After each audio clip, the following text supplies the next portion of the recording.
যার দিলের মধ্যে সব সময় আল্লাহ তাআলার স্মরণ থাকে, সব সময় সে যেখানে থাকুক না কেন সব সময় আল্লাহ তাআলার স্মরণ থাকে, আল্লাহ তাআলার জন্য কাঁদে। বলে যার দিলের মধ্যে আল্লাহ তাআলার স্মরণ সব সময় থাকবে সে মিথ্যা কথা বলতে পারবে? পারবে না। যার দিলের মধ্যে সব সময় আল্লাহ তাআলার স্মরণ থাকবে সে অন্যের হক নষ্ট করতে পারবে? পারবে না। যার দিলের মধ্যে সব সময় আল্লাহ তাআলার স্মরণ থাকবে সে সুদ ঘুষের সাথে জড়িত থাকতে পারবে না। সব সময় যার দিলের মধ্যে আল্লাহ তাআলার স্মরণ থাকে, এটা হলো অন্তর পরিষ্কার থাকার 1 নম্বর গুণ। এমন অনেক ঘটনা পাওয়া যায় যাদের দিলের মধ্যে আল্লাহ তাআলার ভয় ছিল, স্মরণ ছিল, তারা অন্যায় কাজের সুযোগ থাকা সত্ত্বেও আল্লাহ তাআলার ভয়ে তারা করে নাই। ইসলামের দ্বিতীয় খলিফা হযরত ওমর রাদিয়াল্লাহু তাআলা আনহু এর শাসনামলে রাত্রিবেলা যখন গভীর হয়ে যেত, অন্ধকার রজনীতে তিনি মদিনার অলিতে গলিতে সব জায়গায় ঘুরে তিনি মানুষের অবস্থা জানতেন। কেউ অসহায় থাকলে তাকে সাহায্য করতেন, কেউ বিপদগ্রস্ত থাকলে তাকে বিপদ থেকে মুক্তির চেষ্টা করতেন। হঠাৎ করে একদিন তাহাজ্জুদ নামাজ পড়ে মদিনার অদূরে তিনি ঘোরাফেরা করতেছেন।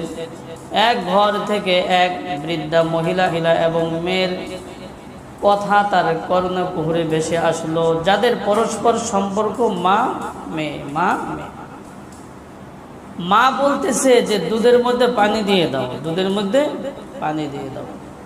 মেয়ে বলতেছে খলিফাতুল মুসলিমিন হযরতে ওমর ফারুক রাদিয়াল্লাহু তাআলা আনহু দুধের মধ্যে পানি দিতে নিষেধ করেছেন।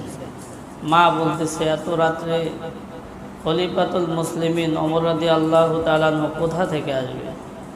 তখন ওই মেয়ে বলতেছে খলিফাতুল মুসলিমিনের চোখে ফাঁকি দেওয়া যাবে, কিন্তু আল্লাহ পাক রব্বুল আলামিনের চোখে তো ফাঁকি দেওয়া যাবে না।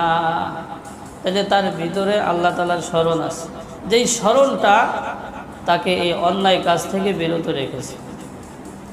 সকালবেলা ওমর রাদিয়াল্লাহু তাআলা আনহু মা মেয়েকে দরবারে ডাকলেন।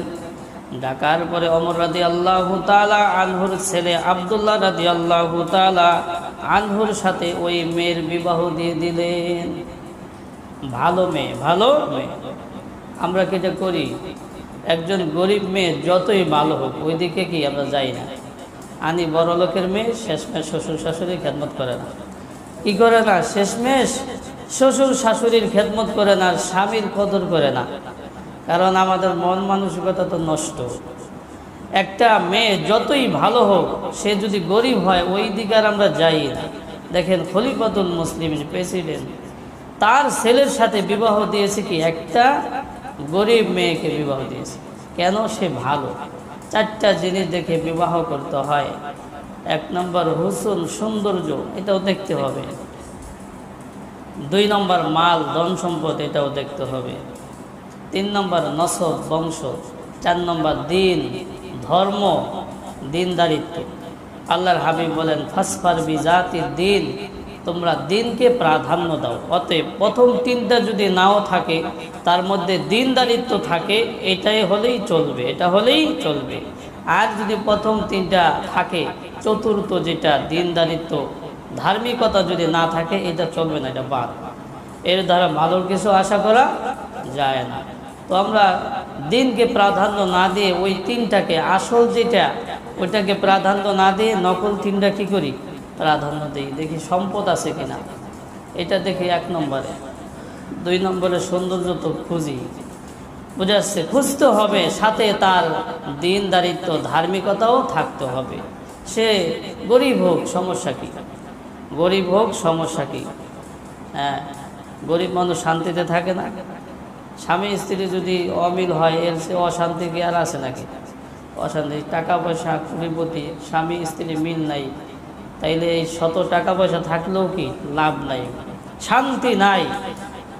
তাহলে এখান থেকে একটা বিষয় শিক্ষা নিতে হবে আমাদেরকে। খলিফাতুল মুসলিমিন প্রেসিডেন্টের ছেলের সাথে বিবাহ দিলে গরিব মেয়েকে, অতএব গরিব দেখে আমরা কি করব না, তুচ্ছ তাচ্ছিল্য করব না। যদি তার মধ্যে ধার্মিকতা থাকে, আমার ছেলের জন্য আনবো, সমস্যা কি, ভাতিজার জন্য আনবো, সমস্যা নেই। যাই হোক, বলতেছিলাম যে ওই মেয়ের অন্তরের মধ্যে আল্লাহ তাআলার স্মরণ ছিল। কি ছিল? স্মরণ ছিল, যেই স্মরণে তাকে অন্যায় কাজ থেকে বিরত রাখতে সে পেরেছে। বলে তাদের এই ঘরে জন্ম নিয়েছিল তাদের এই নাতি ইতিহাসের কিংবদন্তি ন্যায়পরায়ণ শাসক খলিফা হযরত ওমর ইবনে আব্দুল আজিজ রহমাতুল্লাহি আলাইহি। মাত্র 2.5 বছর তিনি শাসন ক্ষমতা চালাইছেন। এমনভাবে ইনসাফ তিনি প্রতিষ্ঠা করেছিলেন, যেই যুগের ব্যাপারে পাওয়া যায় বাঘ ছাগল একই ঘাটে পানি খাইত। একদিন এক মহিলা নদীর পাড়ে গেছে পানি আনার জন্য, হঠাৎ করে দেখে একটা বাঘ ছাগলের উপর আক্রমণ করতেছে। মহিলা বলে উঠল, মনে হয় হযরত ওমর ইবনে আব্দুল আজিজ রহমাতুল্লাহি আলাইহি আর বেঁচে নাই। খোঁজ নিয়ে দেখা গেল তিনি আসলেই কি ইন্তেকাল করেছেন। তো এমন তিনি ইনসাফ প্রতিষ্ঠা করেছেন। মা ভালো তো সন্তান ভালো, ঠিক আছে। যাই হোক, বলতেছিলাম যে 4টা গুণ যদি ভিতরে থাকে, ওই দিলটা সুন্দর দিল, আর ওই সুন্দর দিলের মধ্যে আল্লাহ তাআলা থাকেন। 1 নম্বর গুণ হইল আল্লাহ তাআলার স্মরণ সব সময় দিলের মধ্যে থাকতে হবে, সব সময় দিলের মধ্যে থাকতে হবে। আরেকটা ঘটনা শোনাই। হযরত ওমর রাদিয়াল্লাহু তাআলা আনহু এর ছেলে আব্দুল্লাহ রাদিয়াল্লাহু তাআলা আনহু মদিনার অদূরে কোথাও যাচ্ছিলেন। তিনি এক রাখালকে পরীক্ষা করতে চাইলেন যে রাখাল ছাগল চড়াইতেছে। রাখালকে বলল, রাখাল তুমি একটা ছাগল আমার কাছে বিক্রি করো, আমি তোমাকে যথার্থ মূল্য দেব, সাথে সাথে গোশতও তোমাকে কিছু গোশতও দিব। রাখাল বলতেছে, এই ছাগলের মালিক আমি না, এই ছাগলের মালিক হলো আমার মনিব, অতএব আমি পারবো না। আব্দুল্লাহ রাদিয়াল্লাহু তাআলা আনহু তাকে পরীক্ষা স্বরূপ আবার বলতেছে, তোমার মনিব তো দেখতেছে না, তুমি ছাগলটা আমার কাছে বিক্রি করো, তোমাকে যথার্থ মূল্য দেব, কিছু গোশতও তোমাকে দেব। এবার এই রাখাল বলতেছে, ফাআইনাল্লাহ, আমার আল্লাহ কোথায়? আল্লাহ কোথায়? আল্লাহ তো সব কিছু দেখতেছে। হযরতে আব্দুল্লাহ রাদিয়াল্লাহু তাআলা আনহু মদিনায় চলে গেলেন। মদিনায় যাওয়ার পরে রাখালকে ডাকলেন। ওই রাখাল সহ ওই ছাগলগুলো সব তিনি কিনে ফেললেন। কেনার পরে রাখালকে আজাদ করে দিলেন, ছাগলগুলো তাকে দিয়া দিলেন। তো 1 নম্বর গুণ হইল অন্তরে আল্লাহ তাআলার স্মরণ। এটা আল্লাহ তাআলা করতে বলেছেন। আল্লাহ তাআলা বলেন, ওয়াসাব্বিহুহু বুকরাতাও ওয়া আসীলা, তোমরা সকাল থেকে সন্ধ্যা পর্যন্ত আল্লাহ তাআলার স্মরণ করো, জিকির করো। সন্ধ্যা থেকে সকাল পর্যন্ত আল্লাহ তাআলার জিকির করো। সকাল থেকে সন্ধ্যা পর্যন্ত যদি খালি জিকিরই করে, কাজ করবো কোন সময়? সে কথাবার্তা বলবো কোন সময়? আমাদের বুজুর্গানে কেরাম আয়াতের ব্যাখ্যা করেছেন, এই জিকির দ্বারা উদ্দেশ্য জিকরে কলবি, জিকরে কলবি, অন্তরের মধ্যে আল্লাহ তাআলার স্মরণ রাখা। অন্তরের মধ্যে আল্লাহ তাআলার স্মরণ রাখা, এটা সব সময় থাকা সম্ভব।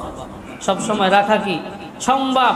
বলে সে কাজ করতেছে, সেই কাজের সময় যদি তার ভিতরে আল্লাহ তাআলার স্মরণ থাকে, কাজের মধ্যে ধোঁকাবাজি করবে না। সে দোকানদারি করতেছে, আল্লাহ তাআলার স্মরণ যদি তার ভিতরে থাকে, তাইলে সে দোকানে মাপে কম দেবে না, কি করবে না। যে যে কর্ম করতেছে, বলে সব সময় আল্লাহ তাআলার স্মরণ তার ভিতরে রাখা সম্ভব। আর এটা রাখতে পারলেই সকল অন্যায় কাজ থেকে সে বিরত থাকতে পারবে। হাকিম লোকমান বলেন, যেই ব্যক্তির ভিতরে 4টা গুণ থাকবে, ওই ব্যক্তির অন্তরটা হলো সুন্দর অন্তর, সুন্দর দিল। আর ওই সুন্দর দিলের মধ্যে আল্লাহ থাকেন। 1 নম্বর, আল্লাহ তাআলার স্মরণ ভিতরে রাখতে হবে।